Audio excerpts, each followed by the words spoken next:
nosotros necesitamos, así como necesitamos un gran partido socialista democrático, necesitamos una estructura vertical de mando, eficiente, disciplinada. El que asuma posiciones de jefatura, o sea de patrulla, o sea de VC, o sea de parroquia, es un militar disciplinado. No es solo un militante, debe ser un militar disciplinado. Y así vayamos escalando a nivel municipal. Igual debemos tener una buena casa de trabajo a nivel de todos los 335 municipios del país. A nivel estatal, a nivel de regiones con los vicepresidentes regionales, a nivel nacional y a nivel internacional.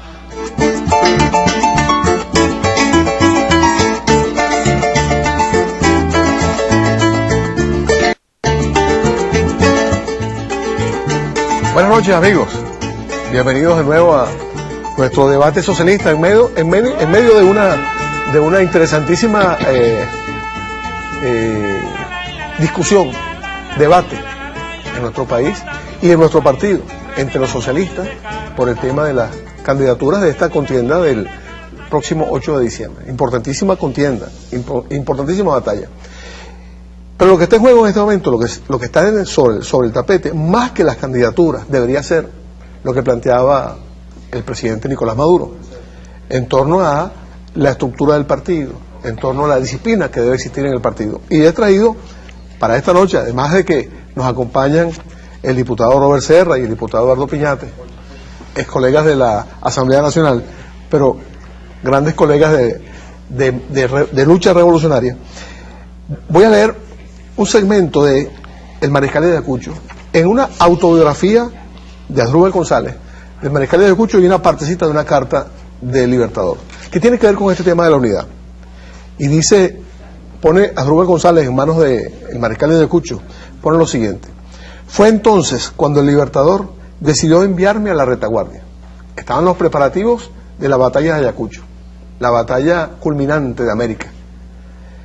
No comprendí sus intenciones, pero ejecuté la orden. Durante 12 días interminables me pregunté cómo un oficial que ostentaba el pomposo título de general en jefe del Ejército Unido, él, al momento en que éste marchaba sobre el enemigo, era enviado a retaguardia, recibiendo de su único superior en campaña una comisión que en cualquier ejército se confiaba cuanto más a un ayudante general. Lo mandaron a retaguardia. Pensé que se trataba de abatirme, que el Libertador me consideraba un inepto, que había perdido su confianza. Sea como fuera, la comisión que cumplía sirvió de burla y sátiras. Algún compañeros de esos que siempre están con la intriga, con la inquina, la comisión que cumplía sirvió de burlas y sátiras. Algún compañero llegó a señalarme que al aceptar tal vejamen se autorizaba indebidamente al Libertador para que todos fuéramos tratados como sus criados. Cualquier parecido con estas circunstancias, con las circunstancias actuales o pasadas recientes, es más que coincidencia. Me consideré humillado ante todo un ejército, pero cumplí la comisión sin que de mis labios brotara una sola queja. Me consideré humillado ante todo un ejército, pero cumplí la comisión, cumplió la orden, asumió la disciplina, sin que de mis labios brotara una sola queja. Mostré la mayor subordinación, porque en ese momento debía sacrificar mi orgullo en aras de la unidad de mando. Pero cumplida la orden, escribí al Libertador solicitando mi baja del ejército. Cumplió la orden, pero dijo, bueno, hasta aquí llego.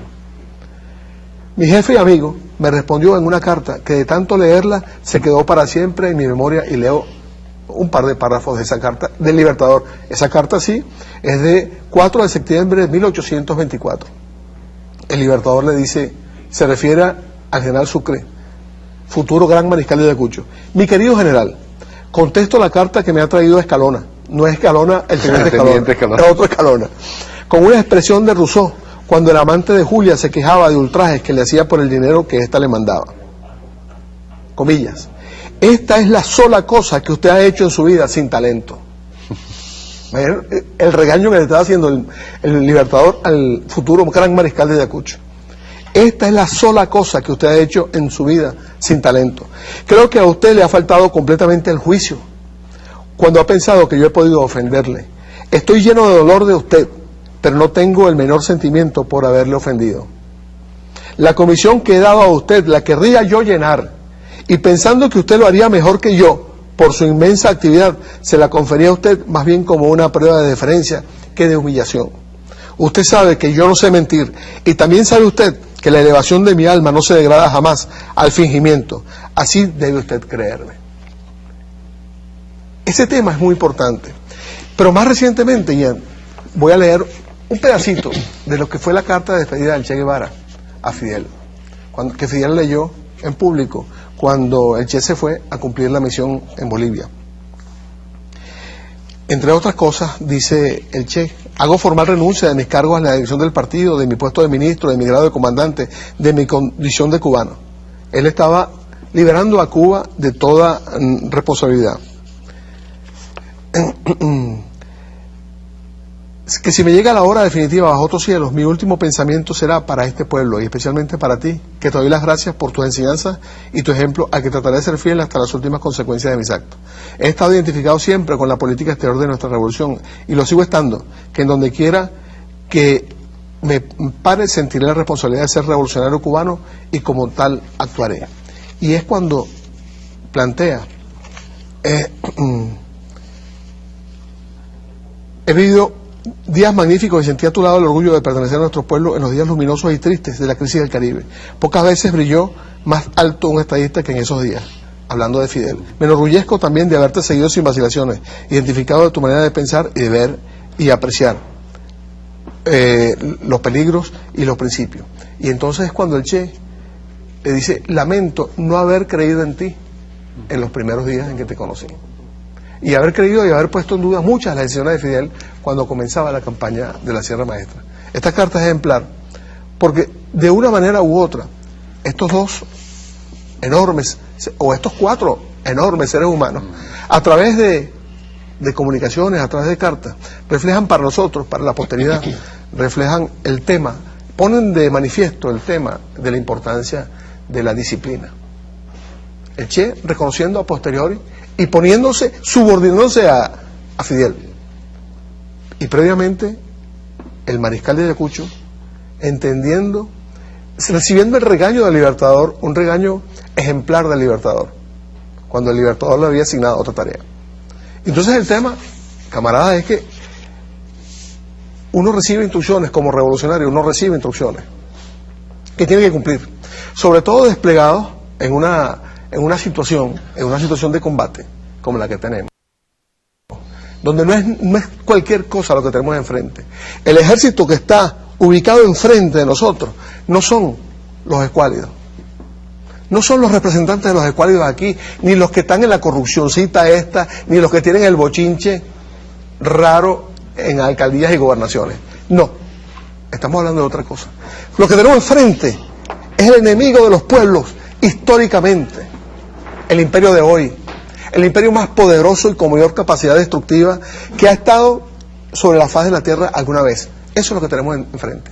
Y entonces la pregunta que debemos hacernos, para darle la palabra a los diputados, la pregunta, a los camaradas diputados, la pregunta que debemos hacernos es: ante esa situación que nos vemos en este momento, ante lo que está en juego en nuestro país, es ante eso lo que vamos a poner nosotros, ante eso vamos a poner nosotros nuestra misión personal, porque yo quiero ser alcalde o porque yo quiero ser concejal. ¿Es eso lo que vamos a poner en juego? ¿O es el momento de asumir la disciplina? ¿Es el momento respetuosamente, aunque no estemos de acuerdo con una decisión, de asumir la decisión? Eso es lo que está planteado, camarada Piñate. Sí, bueno, buenas noches a todas y a todos. Sí, bueno, el planteamiento desde que vimos el micro del presidente Nicolás Maduro y la reflexión que hace usted a partir de las dos cartas, ¿no? La del intercambio de Sucre con Bolívar y del Che con Fidel. Yo creo que hay dos cosas allí, ¿no? Por un lado, la situación en la que estamos, que usted bien señalaba, que es una situación de de confrontación con el imperialismo que quiera destruir la revolución bolivariana. Por eso es que el tema de medir, de ubicar correctamente las fuerzas del enemigo, en este caso, es muy importante a la hora de tomar posiciones frente a esto. Pero además de eso, hay que considerar que en la situación que estamos hoy, las decisiones que ha venido tomando la dirección del partido y la dirección de la revolución, el alto mando político de la revolución, están enmarcadas dentro de una legalidad interna del partido que establece el tema del centralismo democrático, el cual tiene una serie de principios, ¿no? De principios. Y hay dos principios fundamentales aquí.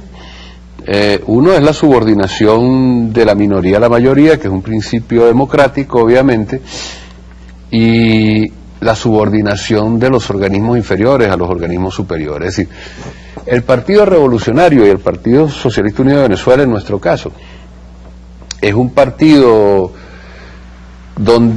que combina el centralismo con la democracia. Es decir, una democracia que se construye, hay opiniones, decisiones que se van construyendo a través de la práctica y de las opiniones que se van elaborando de las bases y van subiendo hacia los niveles de dirección. Y ahí está el debate democrático. Pero una vez que se toma una decisión, todas y todos tenemos el deber de cumplirla, ¿no? Y allí no hay ambición personal que valga, ahí no hay criterios de simpatías o antipatías personales que se puedan poner en primer plano por sobre eso.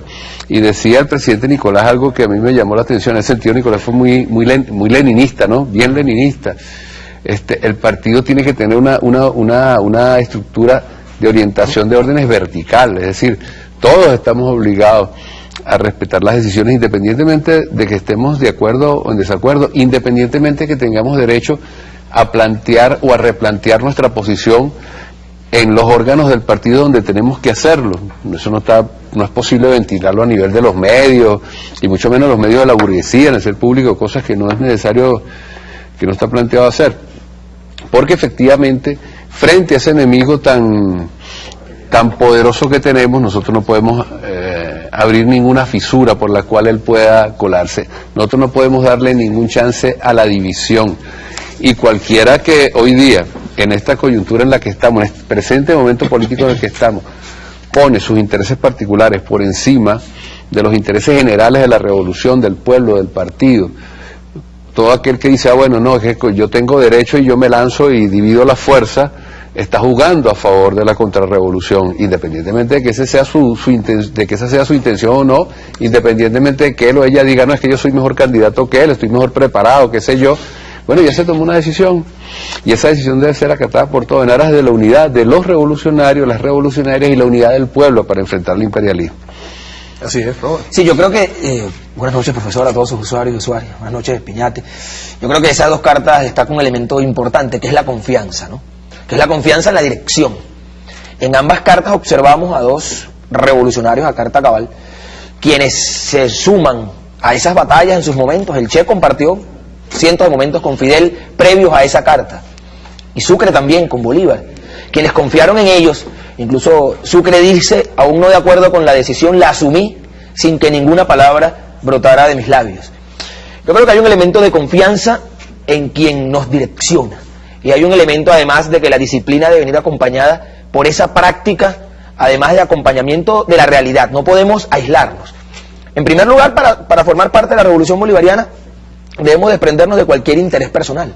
Es el primer paso, ¿no? Si queremos cumplir lo que Chávez nos enseñó.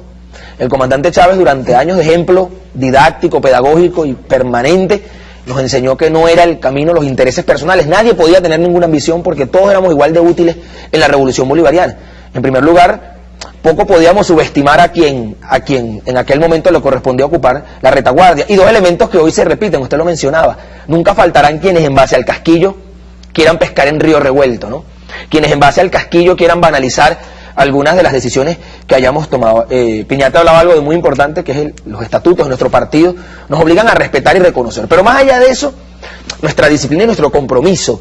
Nosotros decidimos acompañar al compatriota Nicolás Maduro porque el presidente Chávez nos los instruyó, nos los ordenó.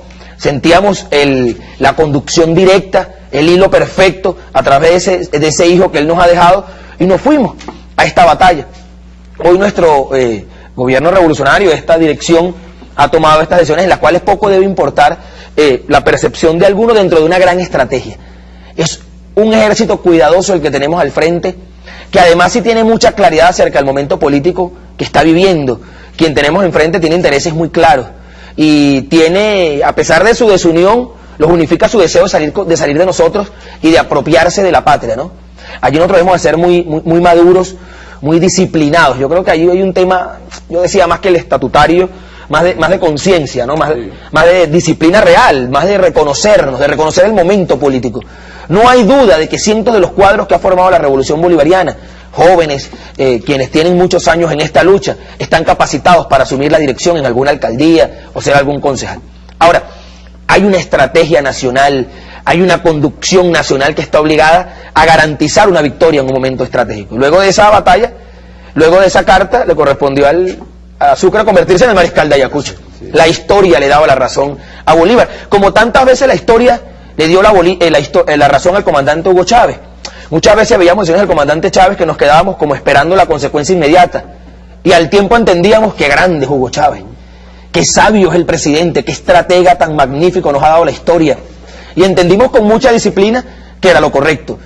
Yo creo que nosotros estamos en un momento en el cual nuestro partido debe afianzarse en base a eso, a la disciplina, pero al reconocimiento, a nuestra dirección, a la dirección que por razones históricas le corresponde tomar estas decisiones. Un partido que además, porque tampoco es que hay unas decisiones discrecionales, aquí hubo un proceso de consulta a algunos niveles que se realizó. Nuestras unidades de batalla Hugo Chávez participaron, así es, participaron las unidades de batalla Hugo Chávez en algunas postulaciones, y dentro del marco de esa gran estrategia se han tomado decisiones para una batalla que busca además, bueno, además quien entienda el momento del 8 de diciembre como un final, sea candidato o no, como un momento, como el clímax de un momento, está equivocado. Ese es el inicio, porque además quien llegue inicia una batalla por consolidar el poder popular en ese municipio, por garantizar el legado de Chávez, por generar las condiciones para ser equipo. No por ser una estrella, ¿eh? No por ser una estrella, o sea, no por figurar. No es el momento de alguien, no es el momento de Héctor Navarro, no es el momento de Robert Serra. Por consiguiente, poco pudiera yo tener alguna aspiración personal que se consume o que se corone el 8 de diciembre. El 8 de diciembre no es un día final, es un día más. Es un día que abre una puerta y que de manos de un revolucionario o de una revolucionaria que tendrá la responsabilidad de la alcaldía, deberá cumplir unas tareas claras que tampoco podrá realizar solas, profesor. Porque no es el alcalde, no es solo el concejal, es la Revolución Bolivariana, es el equipo, es el gobierno a muchos niveles, con un plan de la patria nacional que ha dejado el comandante Chávez, que debe ser, además, el orden de operaciones de quien le corresponde asumir la alcaldía. No tendrá discreción ni siquiera en las tareas propias que le corresponderán. Tiene unas tareas claras, que es profundizar el poder popular, que es garantizar el legado del comandante Chávez. Nicolás ha dicho en estos días, como una o nada. Así que yo creo que flaco favor hace a la Revolución Bolivariana quien en estos momentos, aún consciente del momento histórico que vivimos, cae en alguna desesperación política. Porque yo creo que la aspiración es legítima.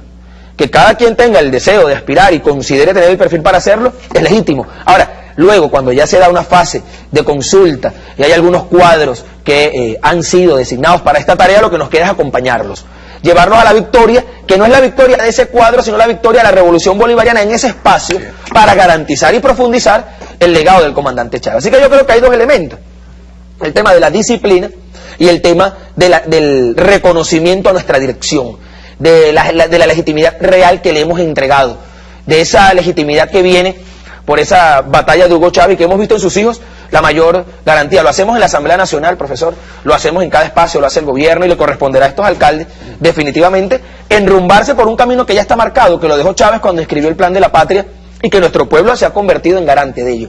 Por eso digo, llegó el momento de no entender estos espacios, ni siquiera las campañas, como estas campañas de venta de jabón o champú, donde pegan un candidato. No, yo creo que llegó el momento de las campañas, y Chávez lo decía en las últimas, en las cuales nos acompañó, unas campañas de ideas, porque lo que se confrontará el 8 de diciembre son dos proyectos de país, dos formas incluso de concebir la descentralización, que es un tema importante. ¿Cómo lo concibe la derecha? Bueno, ni hablar de lo último que vimos en la Asamblea Nacional, cómo gastan los recursos de, por ejemplo, los mirandinos, que es algo muy bajo, ¿no?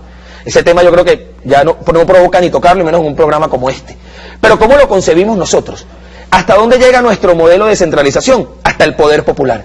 Ellos entienden el municipio como la estructura para la ejecución de los recursos de manera inmediata. Si yo fuera alcalde, por ejemplo, en vez de estarme preocupando por los recursos para pagar nómina, yo estaría preocupándome por organizar al poder popular que genere proyectos para yo como alcalde gestionar los recursos y que el poder popular genere las respuestas estructurales al pueblo. Porque es otra la concepción de descentralización, la que llega hasta el Consejo Comunal, la que llega hasta la comuna. Por eso la participación, aunque el alcalde sea uno, no se va a limitar a ese alcalde, sino a todo el poder organizado que va a ser protagonista. Claro, y es que el tema aquí es que el alcalde no es un presidentico allá en esa pequeña republiquita. Que ese es un concepto tradicional de la cuarta de la burguesía, además. De la burguesía. Ahora lo que se trata es construir el poder popular, y está el tema, todo ese tema que nos dejó como legado el comandante Chávez, el tema de las comunas, ese concepto de comuna o nada, de profundizar en las comunas, está en los últimos discursos del presidente, cuando regresa de La Habana para conversar con nosotros, para decirnos que se iba a operar, y para dejarnos ese legado, está el presidente hablándonos de eso. Ahora, tú mencionabas algo, Robert, que creo que es importante aquí. Es que el que tiene el mando, como pasaba con el Libertador, y por eso traje la carta del Libertador, porque él tiene la visión completa. Así es. Y por eso es que los que estamos abajo no sabemos a veces, no comprendemos a veces la naturaleza de la decisión que se está tomando. Yo que estuve 14 años de funcionario de una manera u otra y recibía órdenes directas del presidente Chávez, me llamaba en la madrugada: mira, necesito que hagas esto. Y yo a veces no estaba de acuerdo con lo que tenía que hacer, pero tenía que hacerlo. Así es. Teníamos que asumirlo. ¿Por qué? Porque yo no estoy al cabo de saber por qué él está tomando la decisión. Y la decisión de él, que tiene toda la panorámica, está mucho mejor documentada, está mucho más sustentada que la que tiene el candidato a alcalde en el pueblito tal, que no sabe por qué a él le están dando esa instrucción, o por qué están designando a fulano de tal en lugar de él, que lo está haciendo alguien que está arriba, que está viendo la panorámica, que sabe cómo se mueven las piezas, porque nosotros somos piezas de un ejército muy grande, donde somos piezas que se van moviendo para ocupar espacio, para realizar funciones. Somos alfiles, somos peones, somos parte de ese ajedrez.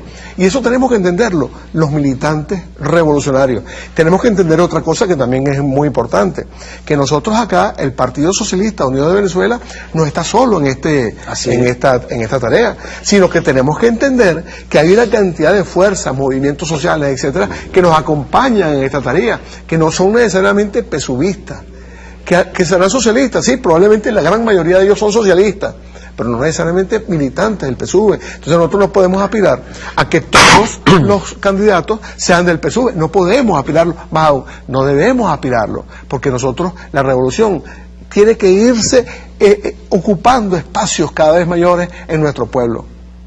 Sí, yo creo que es fundamental entender lo siguiente, que es que, bueno, una cosa que uno siempre dice, ¿no? La construcción del socialismo es una tarea de millones de gente, ¿no? Y no es una tarea solo del partido. Sin el partido no es posible, ¿no?, avanzar en el socialismo, pero no es, el partido solo no construye el socialismo. En nuestro caso hay un conjunto de fuerzas sociales, políticas, que también aportan, acompañan a la revolución. Y hay un hecho aquí muy importante, ese reconocimiento de esa diversidad de organizaciones y sectores sociales y políticos que construyen el socialismo todos los días, que ese reconocimiento, ese empuje hacia el impulso de esa unidad también se expresa electoralmente. Y debe expresarse. Y eso fue lo que buscó el compañero Nicolás Maduro cuando planteó el método unitario para definir. Porque nosotros arrancamos un proceso de postulaciones, tú lo señalaste, con las unidades de batalla comandante Hugo Chávez, eso llegó a un nivel, pero a partir de ahí la coyuntura nos obliga también, entonces bueno, vamos a buscar un método unitario que permite integrar en un solo haz de fuerza a todos los sectores antiimperialistas y que apoyan la construcción del socialismo. Eso se expresó electoralmente y en concreto en un conjunto de candidaturas a alcaldes, alcaldesas y concejales. Entonces eso es lo que está planteado y hay que respetar en este momento y que tenemos que disciplinadamente también empujar. Vamos a ir a un corte y vamos a hacerlo con un micro del comandante Hugo Chávez, justamente hablándonos sobre la unidad.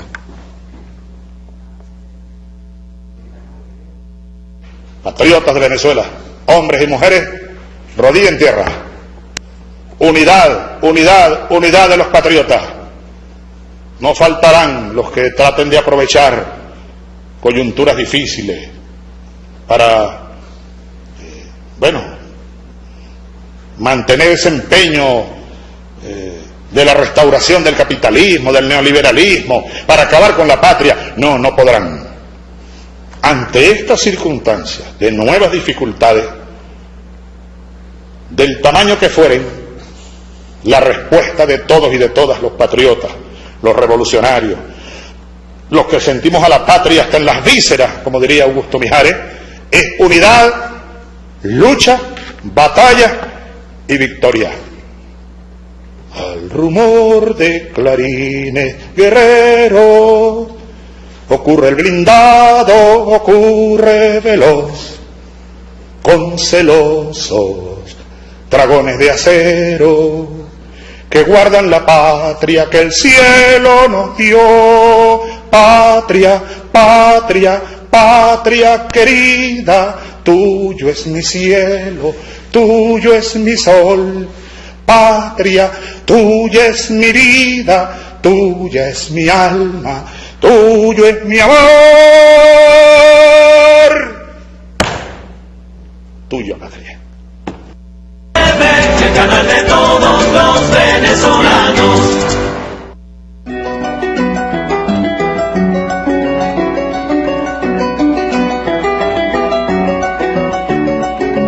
Juro por el Dios de mi padre, juro por mi patria, juro por mi amor, cuando canto a mi alma y le poto mi brazo, hasta verlo hasta la cadena que oprimen a mi pueblo, Simón Bolívar.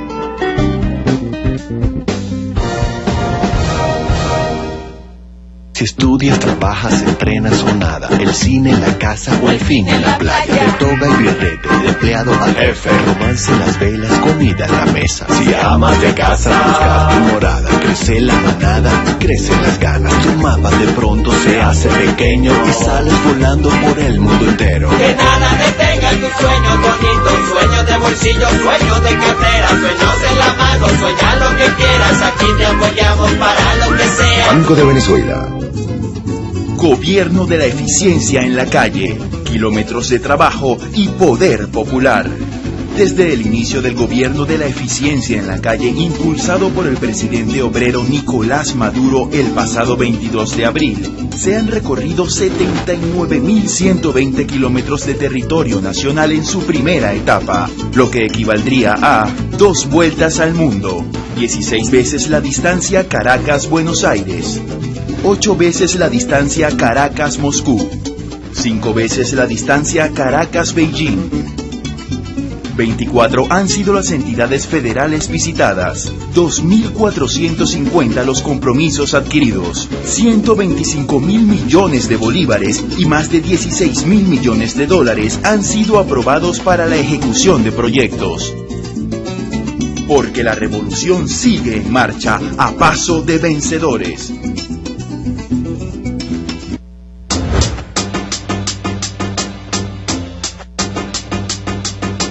Desde el sector La Planicie, ubicado en el 23 de enero, el presidente Nicolás Maduro relanzó el movimiento por la paz y la vida. Esto forma parte del trabajo mancomunado entre el gobierno y las comunidades para erradicar la violencia y construir territorios de paz.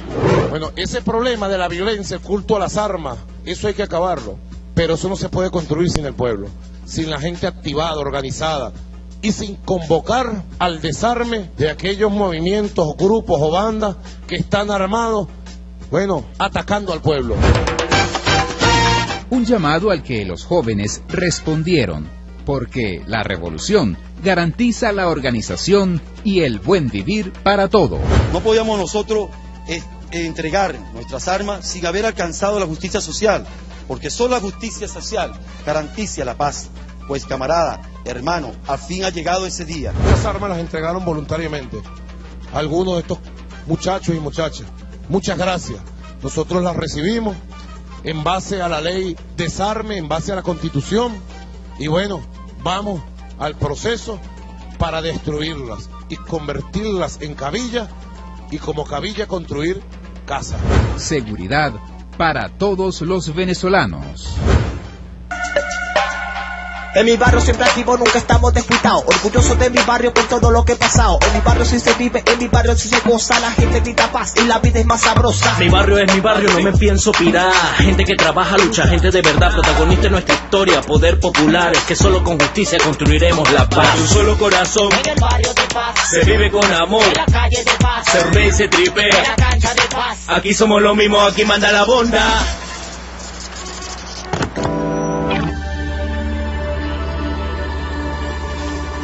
SIPSI, Sistema Bolivariano de Comunicación e Información, pregonando conciencia.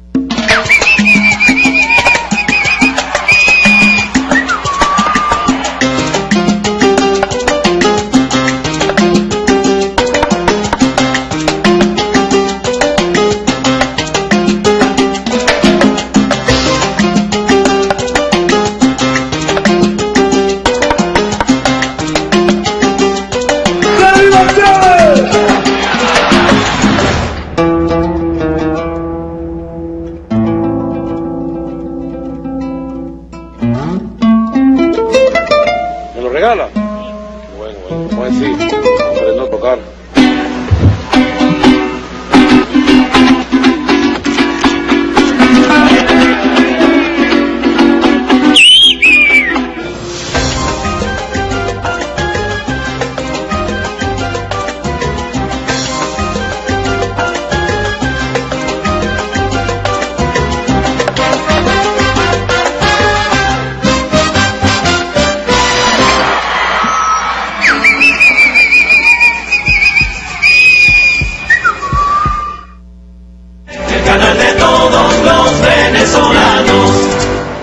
Mira, cada elección tiene sus particularidades. Una elección presidencial es distinta a una para gobernadores, a una para alcaldes en cada uno de los municipios. De manera que esos análisis mecánicos no funcionan. En todo caso, nosotros tendríamos que ver los últimos resultados. Desde el 7 de octubre, con la victoria del presidente Chávez, el 14 de diciembre, o el 16, ¿no? El 16 de diciembre, las elecciones para gobernador, donde ganamos la mayoría de las gobernaciones, y luego la elección presidencial en una circunstancia sumamente difícil, con un pueblo realmente golpeado por el dolor, por la desaparición física de nuestro comandante supremo, Hugo Chávez Frías. Entonces son circunstancias totalmente distintas. Antier, cuando hubo una marcha y una concentración, porque ellos iban a hacer una marcha y la convirtieron en una concentración. Bueno, allí realmente fue el primer termómetro de este anuncio que hizo el presidente Nicolás Maduro para las elecciones municipales del 8 de diciembre, y los mismos medios de la oposición, porque los medios como el Nacional, Últimas Noticias, el Universal son medios de la oposición, se lamentaban de la asistencia que acompañó. No es que allí acompañó al propio candidato de ellos, a Capriles Radonqui. Fue realmente una presencia que ellos lamentaron. Algunos dijeron que estaban deprimidos, otros dijeron que estaban frustrados, y un periódico como tal cual tituló que la mesa de la unidad está como colgada así como cuando se cuelga una computadora, que queda guindada, que no va ni para adelante ni para atrás. Eso es como un estado de invernación. Bueno, así están ellos mismos lo señalan.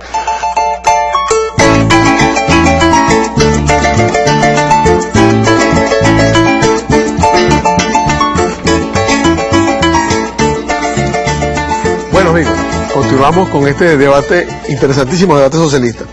Y estaba yo recordando esta carta de el Libertador, que fecha el Libertador en Pativilca, el 7 de enero de 1824, el mismo año que estábamos considerando. Y lo dirige al marqués de Torre Tagle, que era en ese momento el presidente del Perú.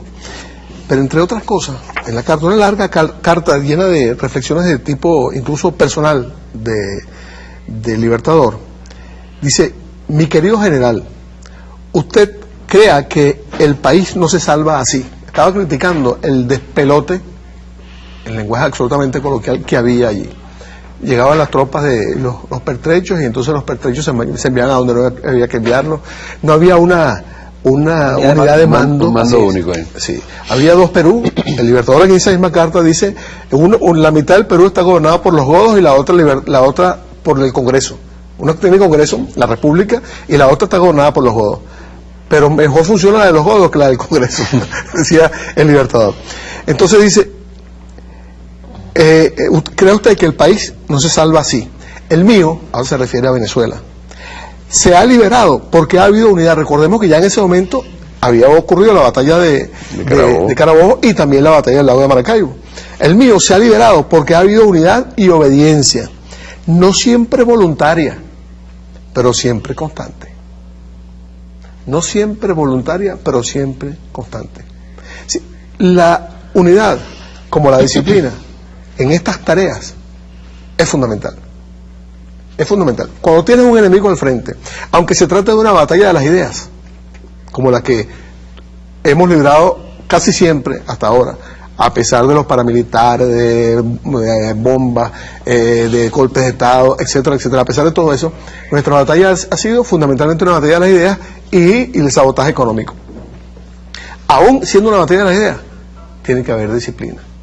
¿A dónde disparas tú como diputado? ¿A dónde disparas tú como diputado? ¿Qué vas a decir tú en tu discurso? ¿Cómo vas a enfocar tú tu discurso? ¿Cómo vas a plantear la discusión? Y esas son tareas que hay que organizarlas, que alguien tiene que organizarlas. No es al azar. Cuando ustedes, diputados, están en la Asamblea Nacional, el que está de observador afuera piensa que ustedes se inspiraron y se levantaron ahí, pidieron la palabra y se tiraron un discurso. No, señores. Camaradas del partido, militantes, pueblo.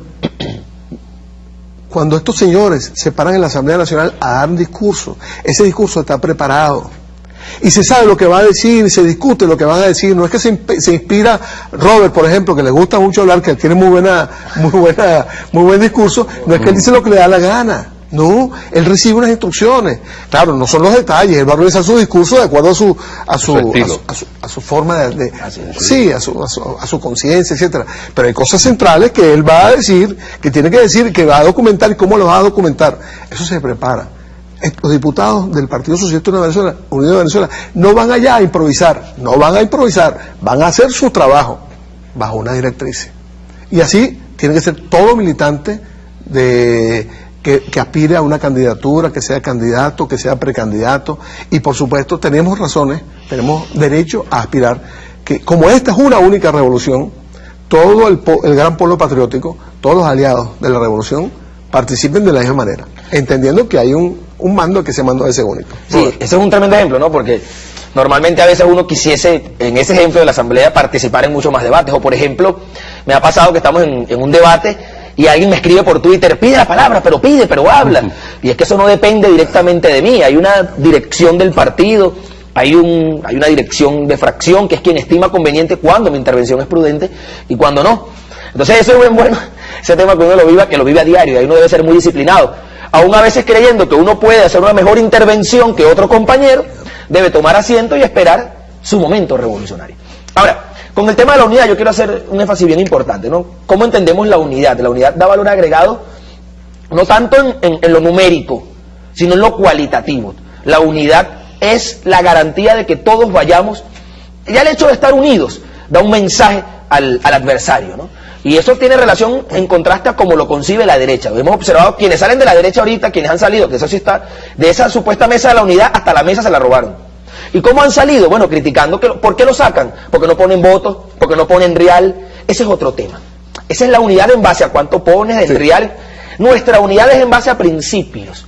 Una unidad en la cual entendemos la participación de todos los compañeros, como lo decía Eduardo, más allá del propio Partido Socialista Unido de Venezuela, e incluso más allá de los propios partidos, porque hay que decir que el Gran Polo Patriótico agrupa organizaciones sociales que no están dando vida militante en partidos de la Revolución Bolivariana y que tienen un trabajo en el área de las mujeres, en el área, por ejemplo, de la sexodiversidad, que está muy de moda en este momento, en otras áreas para la Revolución Bolivariana y que tienen igual número de importancia para nosotros. La unidad no se decreta en base a un número, en base a la proyección. La unidad se consigue en base a los principios filosóficos que nos unen y que nos ayudan a la victoria. Yo quería destacar algo que usted mencionaba muy importante, que es el tema de la estrategia nacional. Aunque vamos a unas batallas locales, no es que el candidato se aísle en su municipio, y yo creo que yo debo ganar porque es que este es mi municipio y yo tengo aquí un trabajo. Hay una estrategia nacional.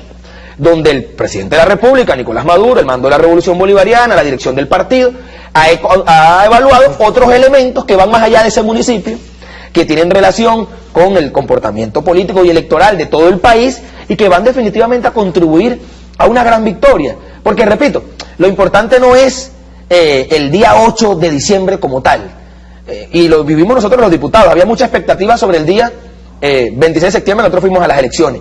La importancia estaba luego en el trabajo que esta Asamblea Nacional realizara, cómo el diputado luego cumple con sus electores, con quienes creyeron en él. Ese es el trabajo. Si la misión está clara, si el objetivo está claro, y allí yo creo que existiendo un candidato que puede estar a la cabeza, debe darse pues la construcción de espacios para cómo concebimos eso. O sea, incluso cómo concebimos el alcalde. Usted decía, no puede ser un presidentico, el alcalde no puede ser un presidentico, no puede serlo. ¿Cómo concebimos el poder público municipal? ¿Para qué lo concebimos? ¿Para dar mayor poder al pueblo? ¿Para la creación de comunas? ¿Para qué lo queremos, ¿no? Entonces, ese es un tema que hay que discutir con quien tenga la tarea definitivamente de ser el candidato. Por eso la importancia de sumar a partidos aliados, a compañeros, Partido Comunista, todos los que dan vida en el gran polo patriótico, para esa unidad que quizá en algunos casos no será perfecta, es necesaria. Es la garantía de proyección al enemigo de que vamos sólidamente unidos en base a los principios, a las ideas, porque nos une un proyecto de país claro, nos une la prioridad del pueblo, nos unen unas tareas que ya están predefinidas, que no son de hoy, que las planteó el presidente Chávez en la Constitución del 99, que fueron recogidas por ustedes los constituyentistas y que hoy son una realidad que está en el poder popular. Así que yo creo que en base al reconocimiento y a la unidad, profesora, la unidad sincera, así que eso yo creo que no pasa en nuestro caso. Yo no dudo que haya, por ejemplo, municipios donde hay un cuadro muy importante del Partido Socialista Unido de Venezuela y donde el candidato hoy es del Partido Comunista o del Movimiento Electoral del Pueblo. Ahí hay que engranarse, porque lo que está allí no es un candidato de uno o de otro partido, es el candidato de la Revolución Bolivariana, sí. Es el candidato del gran polo patriótico que, repito, no es vital en lo numérico.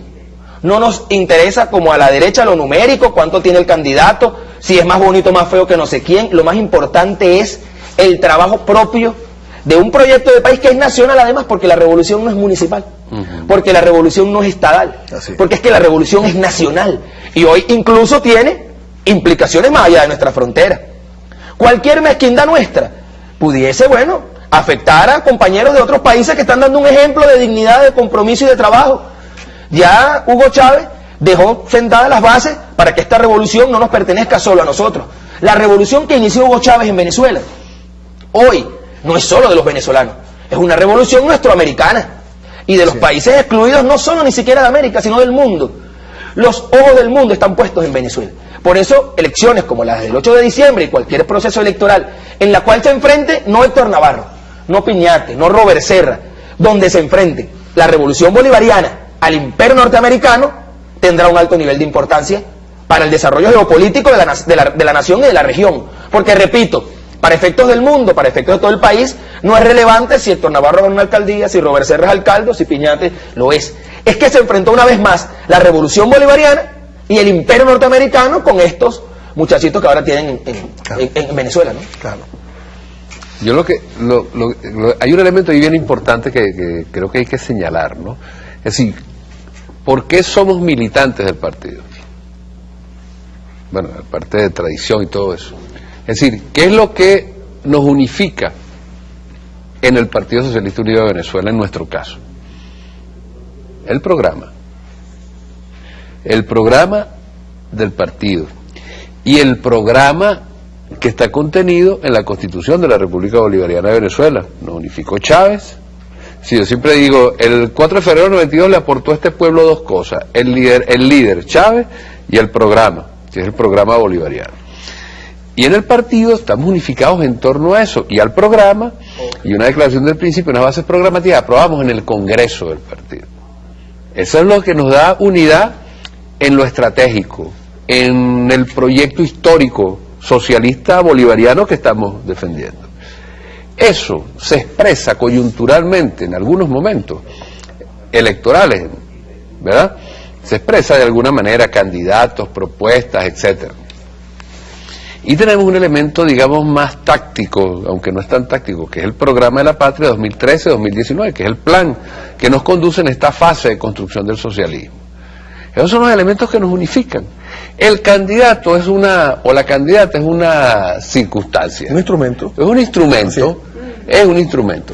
Quien pone eso por encima de los elementos sustantivos que nos unifican, que tiene que ver con el proyecto de emancipación humana, de la explotación capitalista y de la opresión imperialista, quien pone eso, efectivamente no entiende. No entendió nada, que es hacer una revolución, el problema del Estado, etcétera. Robert decía una cosa muy importante, que es que cuando nosotros ponemos en peligro eso, en un municipio, o en un circuito incluso, electoral, estamos poniendo en peligro a otra gente en otras partes del mundo que ven este pueblo y esta revolución como un ejemplo, y que están avanzando, empujados con el ejemplo de esta revolución, con el ejemplo de Chávez y con el ejemplo de este pueblo, ¿no? Y que están, porque Chávez le dio un gran impulso a todo el proceso revolucionario, y eso es independientemente de la voluntad, si se quiere, ¿no? Es decir, la revolución bolivariana y el pueblo venezolano está a la vanguardia de los pueblos del mundo, así como le tocó a Cuba en los 60, en los 70, hoy le tocó al pueblo venezolano. Y entonces eso implica responsabilidades, y quienes nos asumimos militantes de la vanguardia de la revolución bolivariana tenemos que tener conciencia de eso que está pasando. Entonces, esas visiones individualistas que de alguna manera son expresiones del pensamiento burgués también en nosotros, tenemos que combatirlas con mucha fuerza. Y entonces hay un elemento de la disciplina, ¿no? Que es una disciplina consciente que tenemos que asumirla, sobre la base de todo eso que está ahí. Yo hablaba antes de lo estatutario, pero Robert hace una reflexión que es importante, que es la conciencia. Y la conciencia tiene que ver con eso.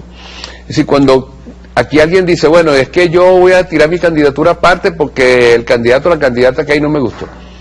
¿A quién le está sirviendo? ¿Al programa o al proyecto de la revolución o al proyecto de la contrarrevolución?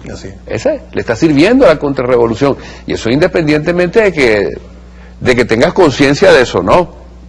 Entonces, por eso, bueno, hay formas y hay momentos del debate, pero cuando se toma una decisión hay que asumirla, ¿no? Y tenemos que asumirla, así como Sucre, estando en desacuerdo que lo enviaran para la retaguardia. Bueno, él cumplió la tarea y después protestó. Así es. Pero cumplió la tarea, ¿no? Nosotros tenemos que hacer eso. Tú mencionabas una cosa, hermano, que uno que recibe mensajes del exterior, hay una elevadísima preocupación por el tema electoral venezolano. Hay, por una parte, preocupación por parte de los militantes revolucionarios del mundo entero, que han visto, como tú lo decías, en Venezuela como una especie de guía, de horizonte, que apareció casi de la nada. Se lo sacó Hugo Chávez de la manga y lo puso sobre el tapete. El tema del antiimperialismo, el tema del socialismo, en estos 14 años de gobierno directo de Hugo Chávez. Sigue gobernando Hugo Chávez, pero de gobierno directo de Hugo Chávez.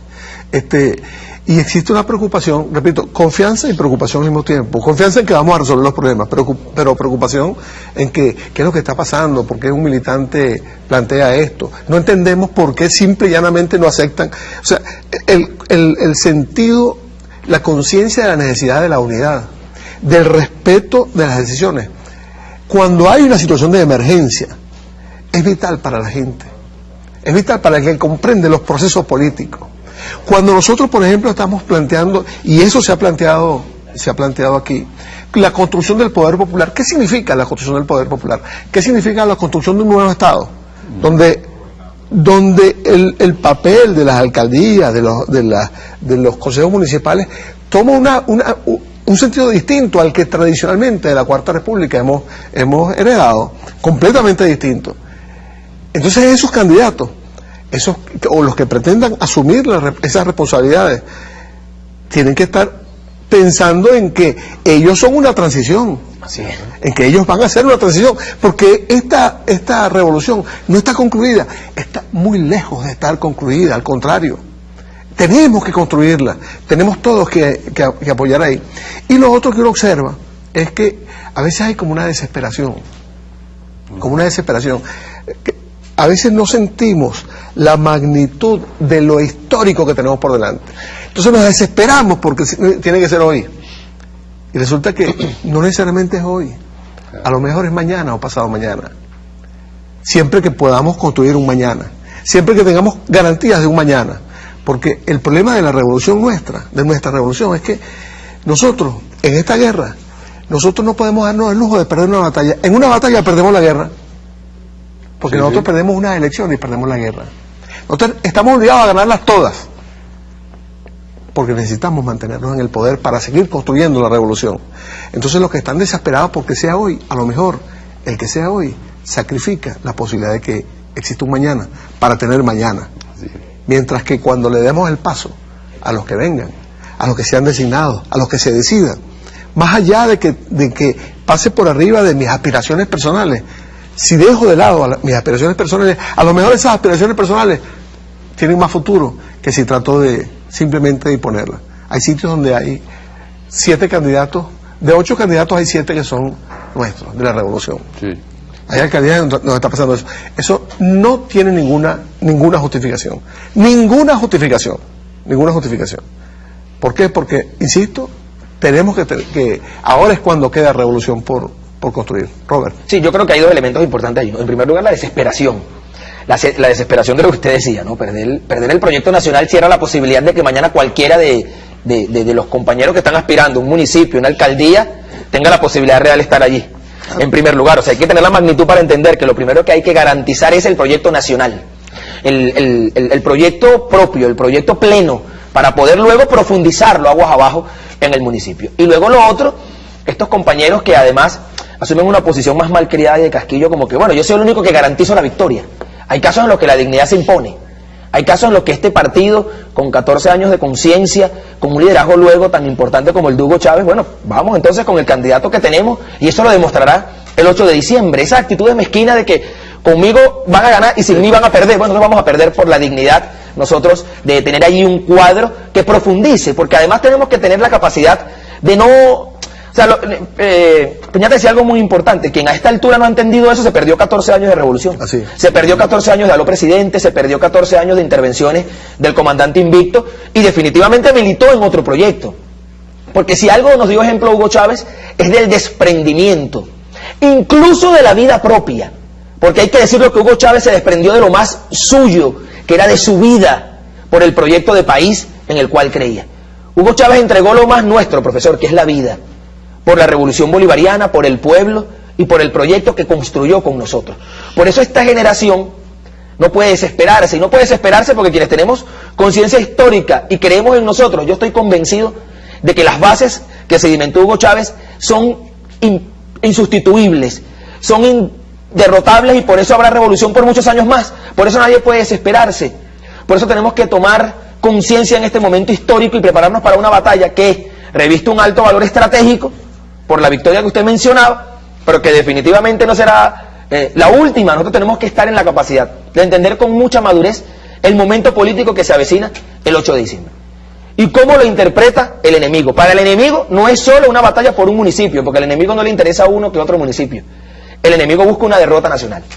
El enemigo se ha trazado objetivos para luego del 8 desestabilizar al gobierno bolivariano que encarna nuestro presidente Nicolás Maduro, y para poder generar condiciones para, bueno, el saboteo permanente, ¿no? Esto que hicieron en abril, que costó vidas de venezolanos, porque hay que decirlo, ese enemigo que luego de la partida física del comandante Chávez se quitó la máscara y se convirtió en un enemigo fascista y asesino, que no tuvo prudencia al convocar al asesinato de venezolanos y le costó vida a 15 venezolanos en las calles. Ese fascismo es el que se prepara para una batalla en la cual poco le importa a uno que otro municipio, pero tiene alto nivel de importancia en el mapa nacional. Por eso yo creo que es un momento para esa militancia de reconocimiento, de reconocernos a nosotros mismos, de convencernos y confiar en nosotros mismos. Esta revolución, yo estoy convencido, profesor Héctor, Eduardo, yo estoy convencido de que esta revolución no tiene vuelta atrás. Pero no lo estoy solo por los resultados de las proyecciones electorales, lo estoy por la conciencia del pueblo. Lo estoy además por lo que el comandante Chávez sembró y que hoy la gente garantiza en las calles. Eduardo, estamos terminando.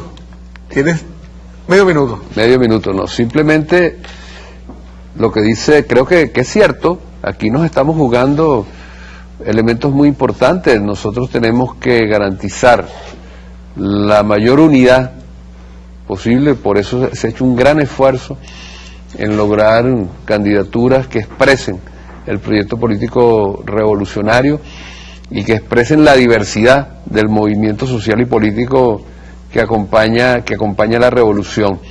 Y es un elemento central, y con esto quiero terminar, profesor, que es que esta campaña electoral y estas elecciones municipales y esa estructura de mando institucional que va a salir de ahí de concejales y alcaldes, solo se justifica si va dirigido a la construcción de la nueva institucionalidad revolucionaria, a la construcción de las comunas, del poder popular. Solo se justifica por ahí. Nosotros no estamos en esto en función de seguir reproduciendo el viejo Estado burgués, sino construir el Estado revolucionario. Habríamos perdido el tiempo. Así es. Sí. Bueno, amigos, tenemos que despedirnos. Ejemplos históricos sobran de la necesidad de la unidad. Nos hemos paseado por mucho. Sin unidad no hay victoria. La única garantía de la victoria es la unidad. Y ahí tenemos nosotros que ser militantes. Nos despedimos entonces hasta el próximo fin de semana con un sonido de nuestro presidente Nicolás Maduro. Hasta la próxima semana.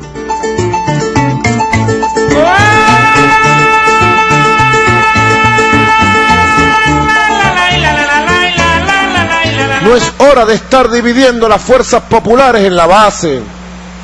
Compañeros gobernadores, gobernadoras, es hora de unificar abajo. Compañeros que aspiraban a algún cargo, o que estaban en el cargo o lo aspiraban, no es tiempo de estar aspirando uno, eso se ve feo. Ya hubo un proceso, un método unitario de evaluación que salió muy bien, a unificar las fuerzas, a organizar el plan de la patria municipal y a lanzarnos una gran victoria en el país, que bien la necesita la patria. Yo llamo a que construyamos una nueva cultura del trabajo, de la disciplina social, de la honestidad, a prueba de fuego, honestidad absoluta, una nueva ética ciudadana, republicana, una nueva ética socialista. Para tener una nueva república, para tener una nueva sociedad, necesitamos una nueva ética. Y si todos remamos hacia el mismo objetivo de una república de hombres y mujeres honestos, trabajadores, sinceros, solidarios, lo podemos lograr.